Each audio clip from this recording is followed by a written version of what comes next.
A paz do Senhor, queridos irmãos. Hoje nós estamos aqui para dar continuidade ao estudo da Epístola aos Romanos. Vamos estudar hoje o capítulo 7 de Romanos, talvez um dos capítulos mais desafiadores dessa epístola. Até aqui nós já estudamos, nos 2 primeiros capítulos, nós vimos que Paulo fala sobre a perdição de todos os homens, tanto de judeus quanto de gentios. Do capítulo 1 até a metade do capítulo 3, a primeira parte do capítulo 3, Paulo trata dessa questão. Depois, a partir do capítulo 3, segunda parte, até o capítulo 5, o apóstolo Paulo vai falar então da justificação pela fé. Se todos os homens estão perdidos, debaixo de condenação, qual é a solução para esse problema? A solução é a justificação pela fé no Senhor Jesus Cristo. Dos capítulos 6 ao 8, Paulo vai falar sobre a santificação. Ele vai falar sobre como deve ser a vida do crente justificado pela fé.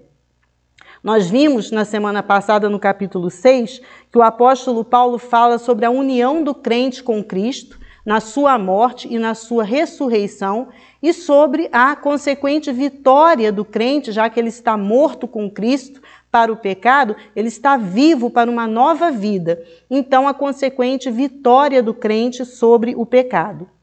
Até aqui, dos capítulos 3 ao capítulo 6, Paulo mencionou várias vezes o termo lei, a palavra lei. E quando ele fala de lei aqui, ele está se referindo às leis que Deus deu a Israel no Monte Sinai através de Moisés. E no capítulo 6, especificamente, ele fala por 2 vezes, nos versículos 14 e 15, que o crente em Jesus Cristo não está mais debaixo da lei, mas sim debaixo da graça. Era de se esperar, então, que essas declarações de Paulo, quando essa carta chegasse ao seu destino, quando chegasse em Roma, essas declarações levantariam talvez algumas questões entre os crentes judeus ali na igreja de Roma. Porque para o judeu a lei era santa, pura, perfeita, e realmente era. O judeu via a lei como o caminho para a vida, o caminho para a salvação. E Paulo então declara que nós estamos livres da lei. E alguns poderiam então perguntar: Paulo, mas o que você quer dizer com isso? Por que você diz que nós agora estamos livres da lei? Qual é o problema com a lei? Então Paulo, já antecipando essas questões, no capítulo 7, ele vai prover respostas a essas perguntas, principalmente a seguinte questão: se a salvação é pela graça, mediante a fé em Jesus Cristo, qual é o papel da lei? Por que a lei foi dada? Na verdade, ele já tratou disso anteriormente, mas nesse capítulo ele vai explicar melhor essa questão, ele vai ampliar melhor essa explicação sobre o motivo pelo qual a lei foi dada. É interessante notar que Paulo sempre vem usando essa estratégia na Epístola aos Romanos. Ele já fez isso no capítulo 3, no capítulo 4, no capítulo 6 e agora ele faz no capítulo 7. Qual é essa estratégia? É antever algumas objeções que as pessoas poderiam ter ao ler as suas palavras. E antevendo essas questões, Paulo já então prepara a resposta. Paulo então já providencia a resposta a essas perguntas. No capítulo 7, então, queridos, nós temos aí 2 partes, 2 grandes partes. Na primeira parte, Paulo vai mostrar que o cristão não está só morto para o pecado, como ele ensinou no capítulo 6, o cristão não está só morto para o pecado e vivo para Deus, mas ele também está morto para a lei. E ele vai usar a analogia do casamento para explicar essa verdade espiritual. E na segunda parte, então, Paulo vai responder a essa questão: qual é o propósito da lei?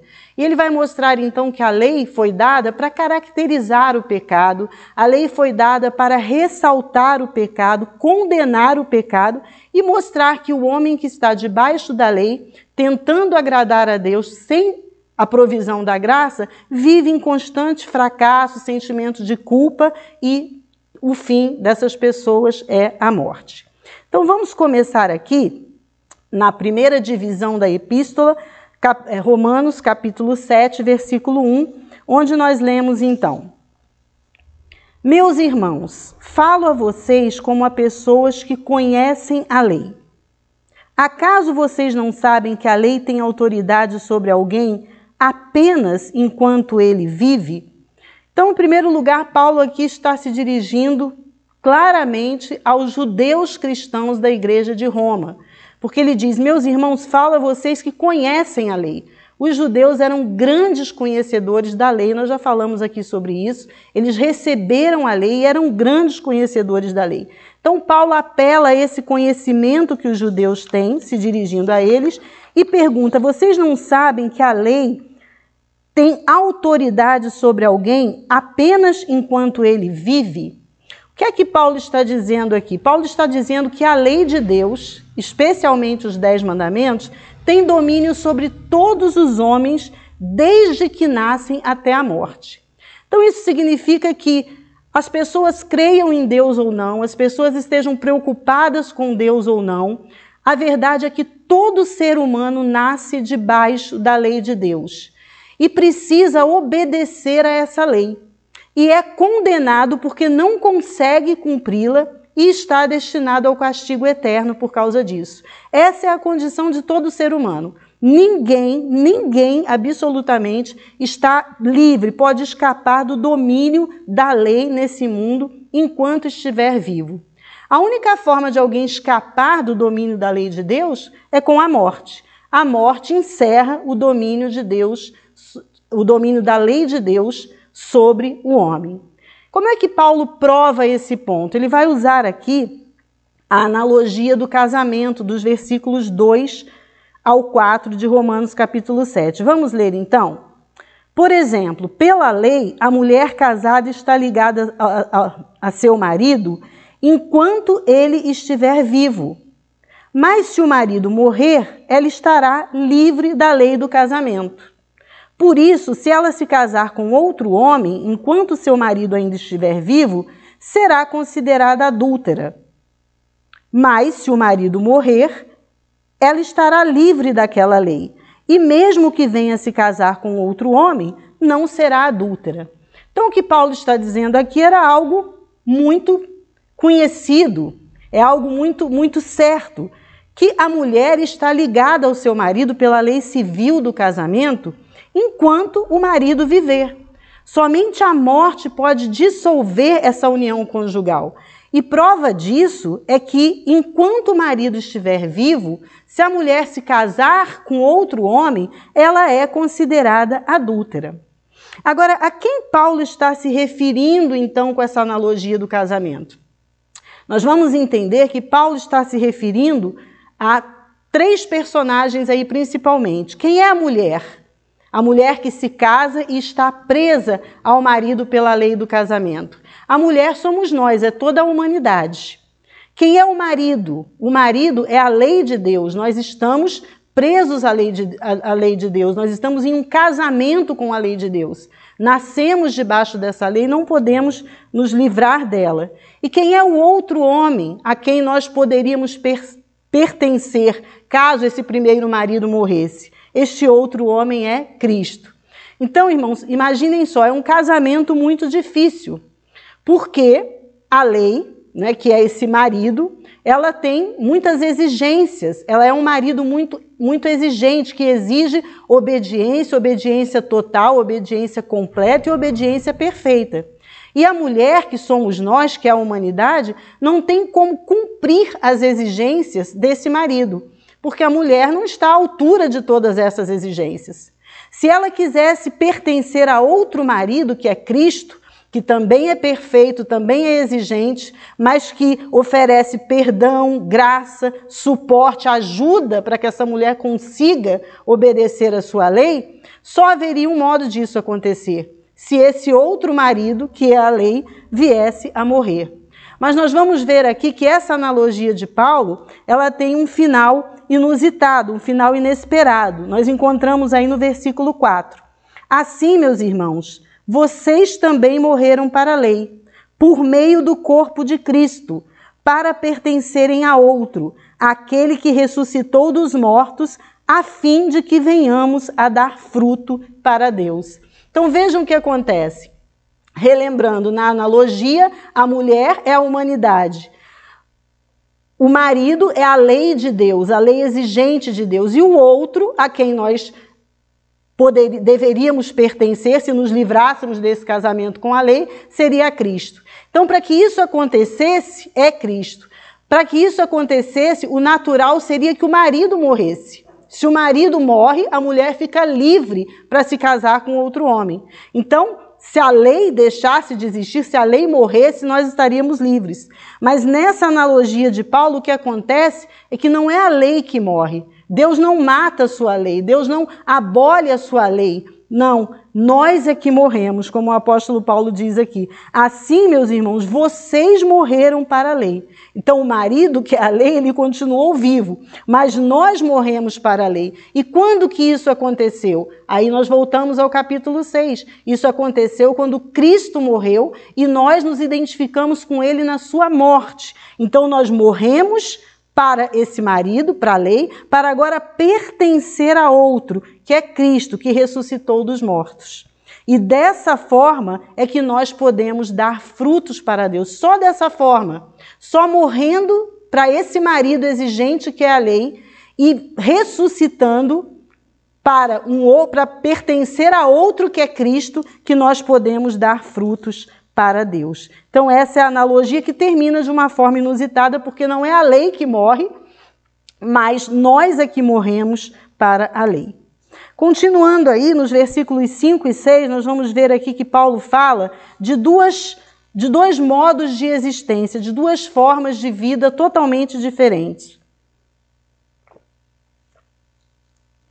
No versículo 5 nós temos: pois quando éramos controlados pela carne, as paixões pecaminosas despertadas pela lei atuavam em nosso corpo, de forma que dávamos frutos para a morte. Mas agora, morrendo para aquilo que antes nos prendia, fomos libertados da lei para que sirvamos conforme o novo modo do Espírito e não segundo a velha forma da lei escrita. Então aqui Paulo fala de dois modos de vida que existem. Um é debaixo da lei e o outro é libertos da lei e vivendo pelo Espírito. Então toda a humanidade está dividida entre esses dois grupos. Os que vivem debaixo da lei são condenados por ela e os que vivem debaixo da graça e são justificados por Cristo. É isso que o apóstolo Paulo está falando aqui. São dois modos de vida totalmente diferentes. Antes, quando nós vivíamos para a lei, a nossa carne nos controlava e nós produzíamos frutos ruins, nós produzíamos frutos maus.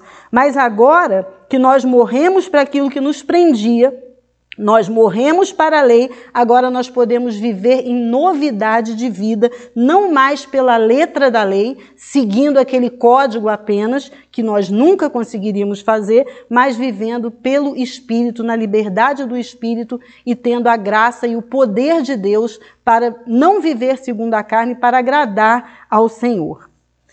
Continuando aqui agora, irmãos, nós temos a segunda divisão do capítulo 7, que vai do versículo 7 até o versículo 25.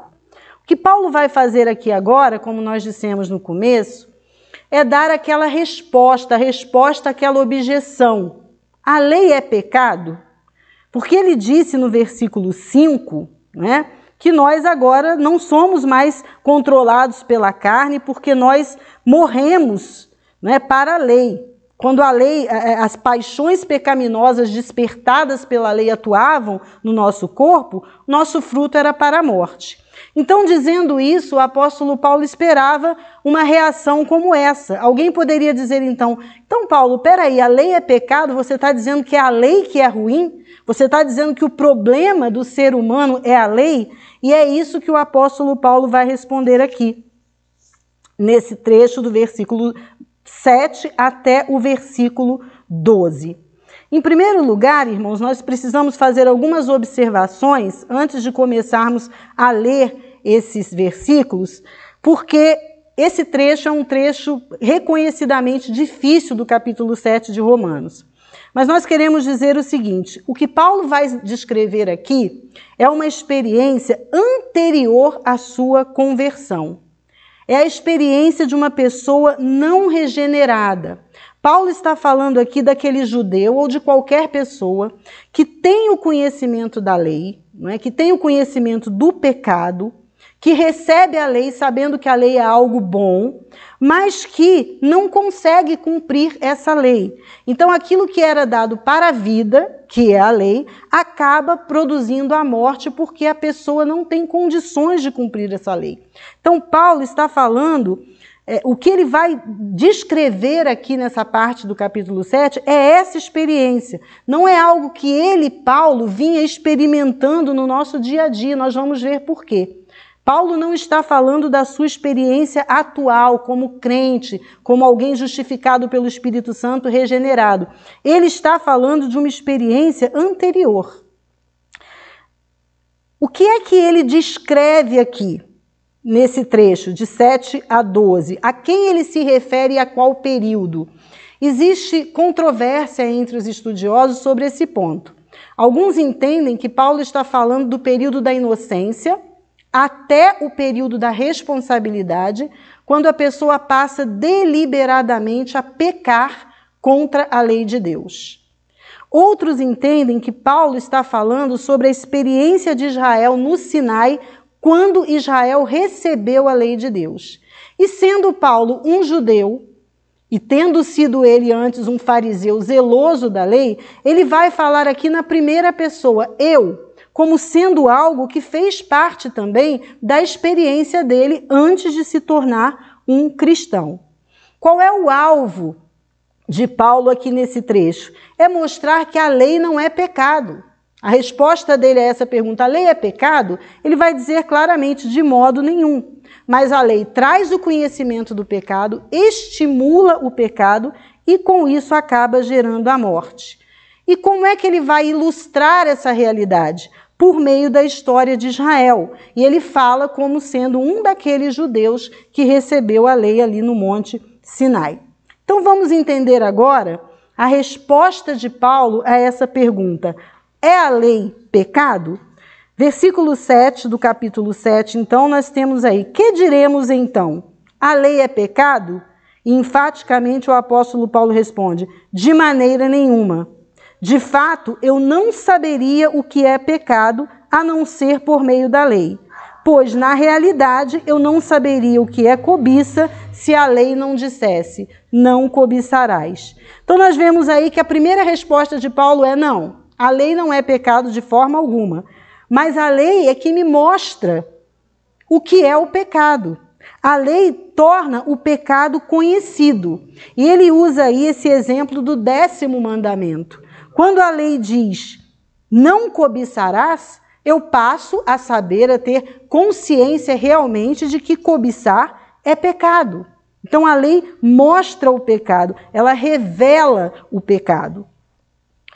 No versículo 8, ele diz, mas o pecado, aproveitando a oportunidade dada pelo mandamento, produziu em mim todo tipo de desejo cobiçoso, pois sem a lei o pecado está morto.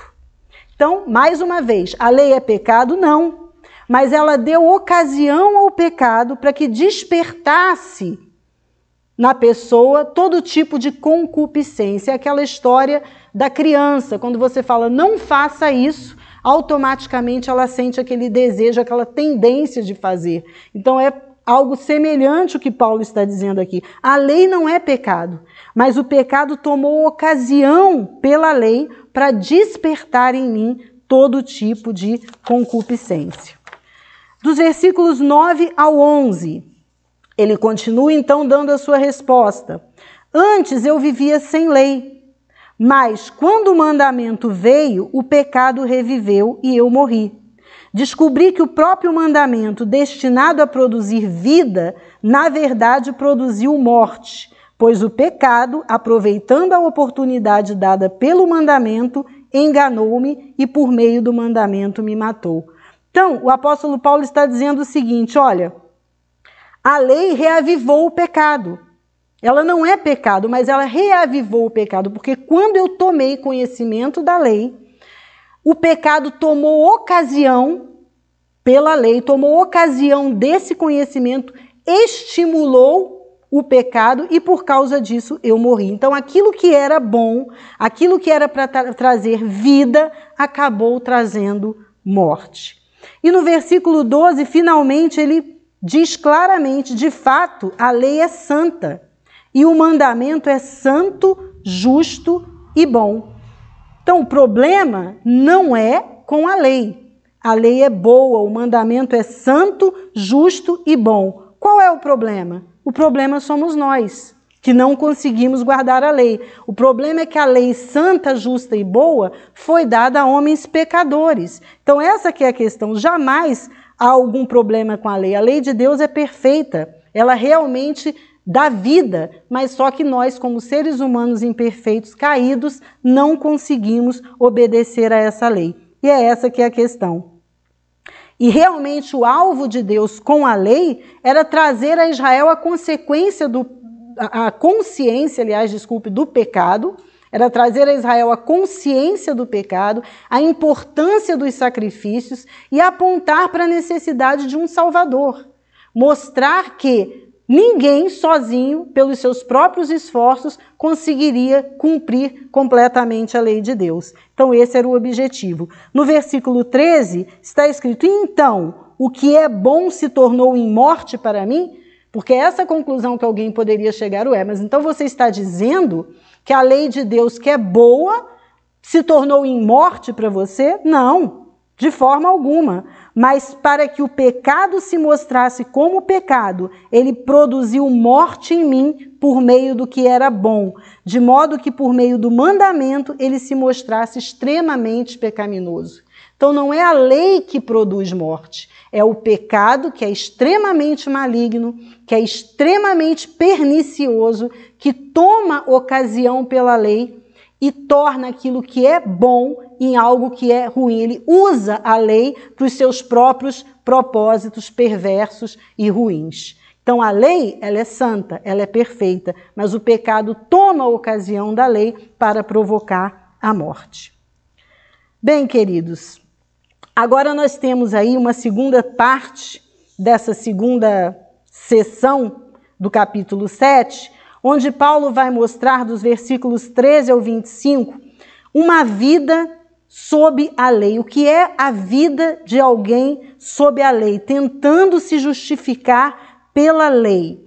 E Paulo vai usar aqui mais uma vez esse eu retórico, ou seja, ele vai falar em primeira pessoa, mas ele não está falando da experiência dele, Paulo, ele está se colocando no lugar daquele judeu, daquela pessoa que tenta guardar a lei de Deus, que luta contra o pecado sozinha, tentando guardar a lei de Deus sem a provisão da graça.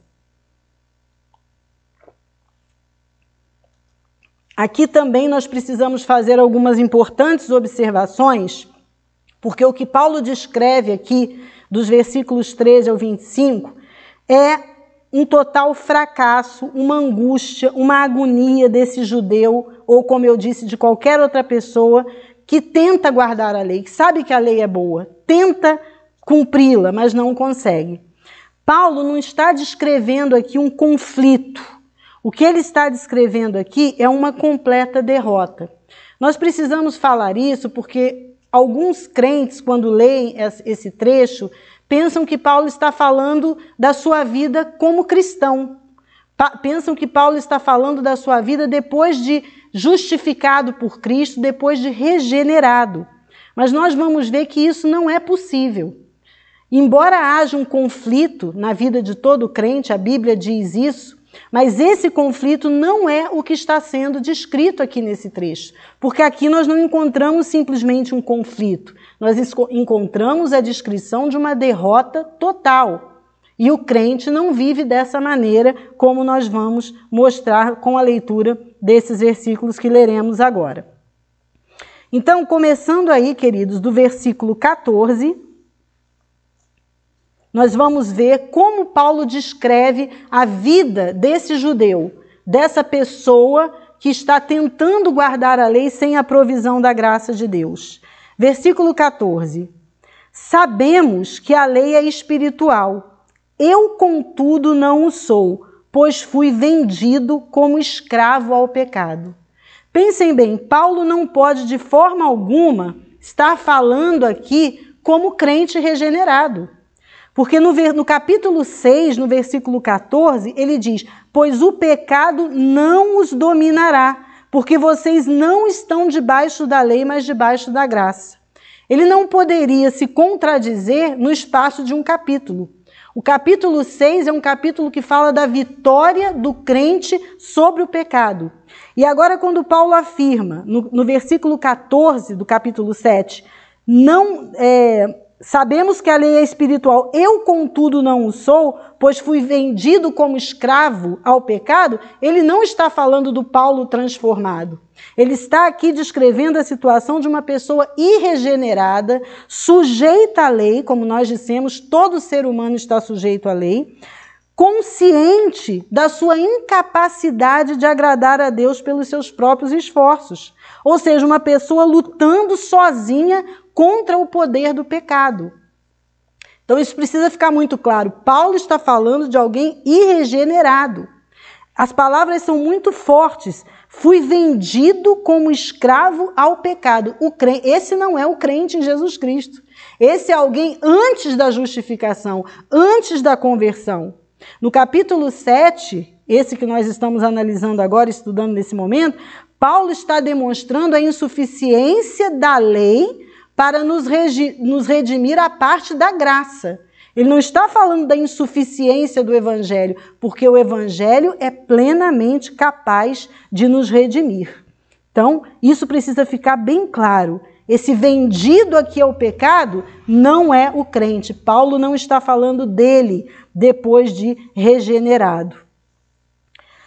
Seguindo aí no versículo 15, então, nós lemos: não entendo o que faço, pois não faço o que desejo, mas o que odeio. E se faço o que não desejo, admito que a lei é boa. Então pense naquele judeu, naquela pessoa que recebia a lei de Deus, que conhecia a lei de Deus e que queria realmente cumprir a lei de Deus. Só que olha aqui o que ele diz: não faço o que desejo, mas o que odeio. E se faço o que não desejo, admito que a lei é boa. Ou seja, o fato de ele odiar aquilo que fazia significava que ele realmente sabia que a lei estava certa, que a lei era boa, que a previsão da lei era para a vida. O grande problema é que essa pessoa simplesmente não consegue obedecer à lei de Deus. Ela detesta o mal, ela quer fazer o bem, mas simplesmente não consegue. Versículos 17 e 18. Neste caso, não sou mais eu quem o faz, mas o pecado que habita em mim. Sei que nada de bom habita em mim, isto é, em minha carne, porque tenho o desejo de fazer o que é bom, mas não consigo realizá-lo. Ou seja, a lei produz a consciência do pecado. A lei faz com que a pessoa saiba oficialmente, que ela está fazendo algo ruim. Ela sabe que não está agindo como deveria agir, mas não tem condições de agir conforme o seu desejo, porque o seu corpo está vendido ao pecado, porque o poder do pecado está agindo ali, atuando sobre essa pessoa. Versículo 21. 19? Oh, desculpe, irmãos, 19. Pois o que faço não é bem o que desejo, mas o mal que não quero fazer, esse eu continuo fazendo.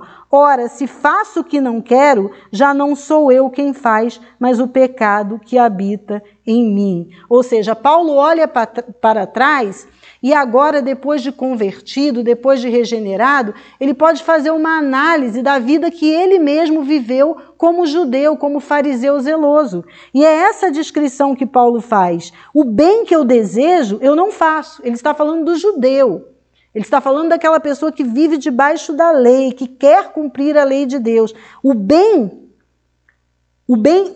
pois o que faço não é o bem que desejo, mas o mal que eu não quero fazer, esse eu continuo fazendo.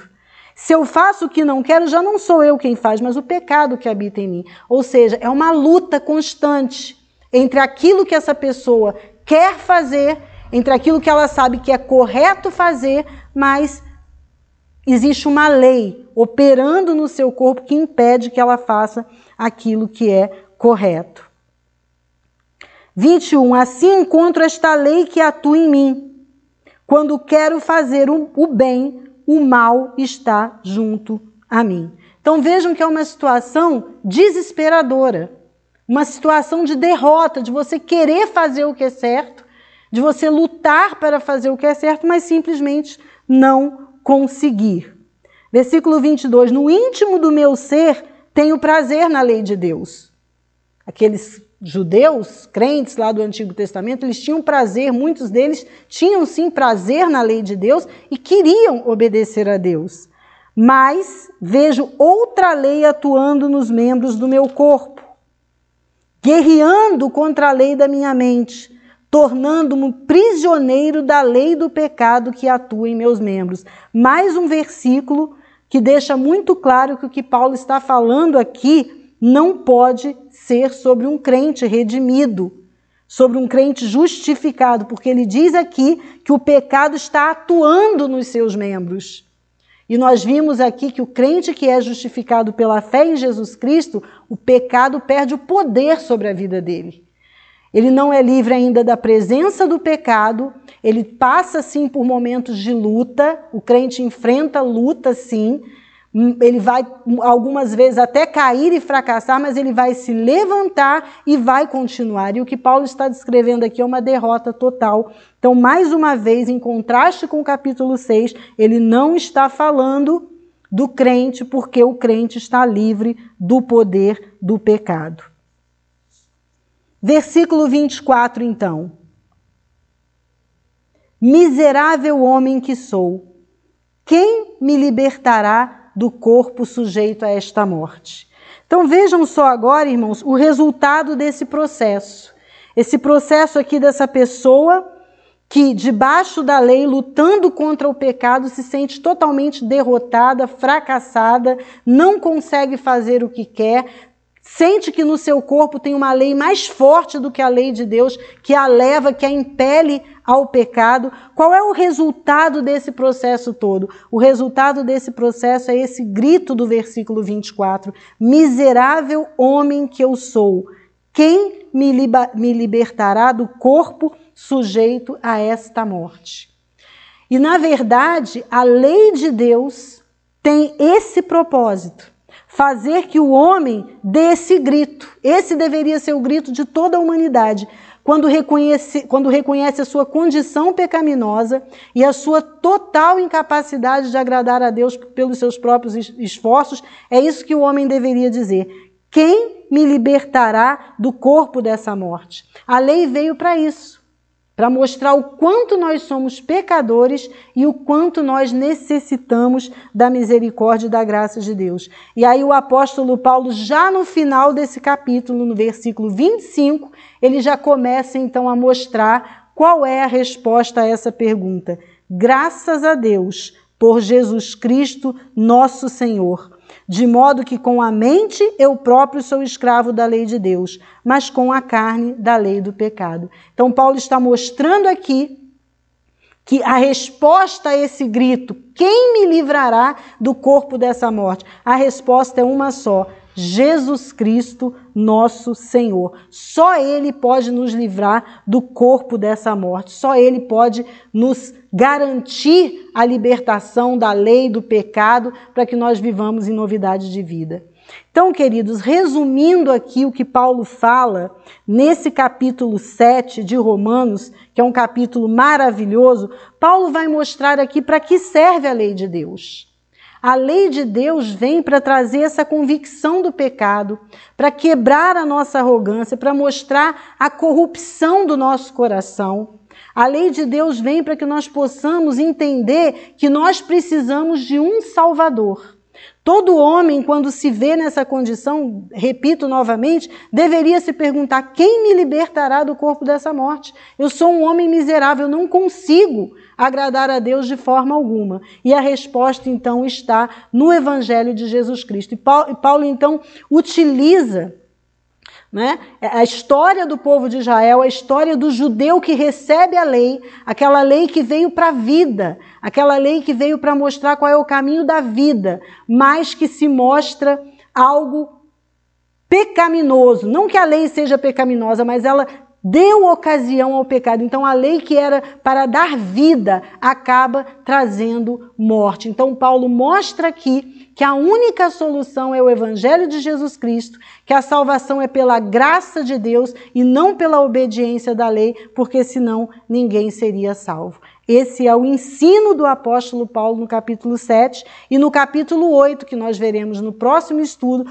nós vamos ver que ele vai então falar dessa vida no Espírito, dessa grande vitória em contraposição a essa vida de derrota, de fracasso do capítulo 7, no capítulo 8 nós vamos ver o apóstolo Paulo falando da vida vitoriosa que o crente justificado vive no Espírito de Deus. Amém? Deus abençoe, até o próximo estudo.